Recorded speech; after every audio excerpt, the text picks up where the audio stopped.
They say the forest doesn't keep what it takes.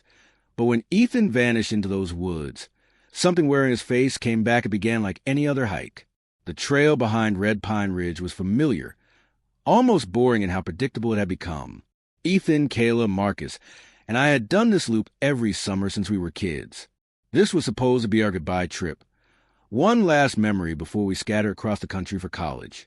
The sun filtered the pine needles like golden mist, and we joked, shoved, and shared music through a single Bluetooth speaker clipped to Ethan's pack. It felt like nothing could touch us, until the forest changed. It wasn't sudden, more like an unnoticed shift, a silence that settled over us, replacing the wind and the birds with a thick, pressing stillness. The trees grew taller, denser. The path thinned. We didn't even realize we were lost until Ethan tripped on a root and laughed. Guess the forest wants to keep us a little longer. That was the last thing he said. He fell back for a moment, muttering something about fixing his laces. We rounded a bend, no more than 10 paces ahead. When we stopped and turned to call him forward, he wasn't there. We laughed at first. Classic Ethan, always playing games. But minutes passed. Then an hour. Then 2. We shouted, retraced our steps, marked trees, even left snacks and water behind in case he circled back. No footprints. No response. Nothing. Kayla started crying. Marcus went pale and quiet. The woods felt like they were watching, listening. At some point, we stopped calling his name because it felt like we were attracting something else. Something that didn't want Ethan found. Just before dark, we stumbled back to the trailhead, filthy and shaken. We called the park rangers. They launched a search. Dogs, helicopters, volunteers. Nothing turned up. No sign of struggle. No broken branches. Just absence, like the forest had opened a door and swallowed him whole. I didn't sleep that night. None of us did, because I kept hearing rustling just outside the cabin.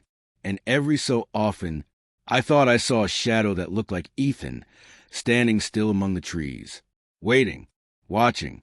And smiling Ethan came back exactly 48 hours after he disappeared. We were at the ranger station, exhausted and hollow-eyed, giving our statements for the 3rd time, when the door creaked open. And there he was, standing in the entrance like he had just walked in from the grocery store. Same face, same clothes, not a scratch on him. But I knew immediately that wasn't Ethan. The rangers rushed to him with questions. He blinked slowly, looked around the room, and gave short, robotic answers. I got lost, slept under a tree. I'm fine. That's all he said.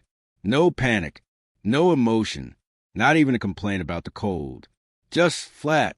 When we hugged him, his arms hung limp at his sides. Kayla whispered, "You okay?" He smiled too wide. Never better. That night at the cabin, the strangeness deepened. Ethan devoured an entire plate of mushrooms. He used to gag at the smell. When we brought it up, he laughed and said, "Tastes change." He stayed up all night, pacing outside barefoot in the dirt. I watched from the window. He kept tilting his head toward the forest, like he was listening to something calling him from deep in the trees. Marcus tried to confront him the next morning. He asked where Ethan had really been. Ethan stared at him without blinking for so long it made my skin crawl. Then he said, "I was with the trees. You just didn't see." Later, we found Ethan's journal on the cabin porch. The last page was covered in jagged drawings, spindly figures with no faces, circles of stones, eyes staring from the bark of trees. One figure looked exactly like Ethan, but its shadow stretched behind it, twisted, crawling, and wrong. That night, Kayla heard whispering outside our window.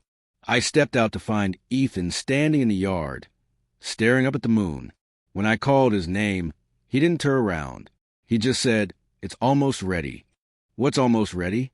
I asked, heart-hammering. He finally turned to me, and in the moonlight, I swear to God, his eyes reflected green, like an animal's. We knew then, whatever the forest had taken, it hadn't given back. It had replaced by the 3rd night. None of us could sleep. The thing wearing Ethan's skin had stopped pretending. He rarely spoke, only smiled. We found our belongings rearranged in the cabin each morning. Marcus's clothes were soaked and laid out in the shape of a body. Kayla's phone played distorted recordings of our voices, warped and echoing, saying things we never remembered saying. The final straw came when we woke to find Ethan gone again. Door wide open, footprints leading into the woods. But this time, there were 2 sets of prints. One human, one much larger. Barefoot, clawed. We grabbed flashlights and followed the trail. The forest felt like it had grown overnight. The trees leaned in, the canopy thicker than before. Time twisted. We lost track of how long we'd been walking. But finally, deep in a sunless clearing, we found it. A ring of mossy stones, like some ancient altar. In its center, Ethan knelt with his back to us, humming a lullaby his mother used to sing. And beneath the stones, the earth moved. Marcus stepped forward, whispering Ethan's name. The thing turned around slowly. His face, Ethan's face, was calm. Too calm. And his eyes weren't green anymore. They were pitch black. "You shouldn't have come here," it said, voice layered. Ethan's voice, but something else beneath it. Something older. Then the mound inside the circle began to rise. Fingers burst from the dirt, real human fingers. The earth split, and from it crawled a real Ethan, emaciated, gasping, whispering one word over and over. "Run." That's when the thing screamed. Not a human scream. Something raw and ancient, like wind tearing through a hollow skull. The trees trembled. Marcus pulled the real Ethan out of the dirt, and we ran. But something followed. It moved like a shadow, impossibly fast, always just at the edge of our vision. We made it to the cabin, but Marcus never did. One moment he was behind us, then gone. No scream, no sign. We left that night. Took Ethan straight to the hospital. He doesn't speak much now. Won't go near trees. As for me, some nights I still hear it. Something moving just beyond the porch light. Something wearing my face sometimes.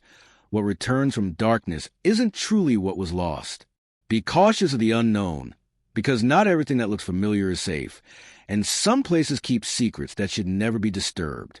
Trust your instincts, and remember that the deepest horrors often were the faces of those you love.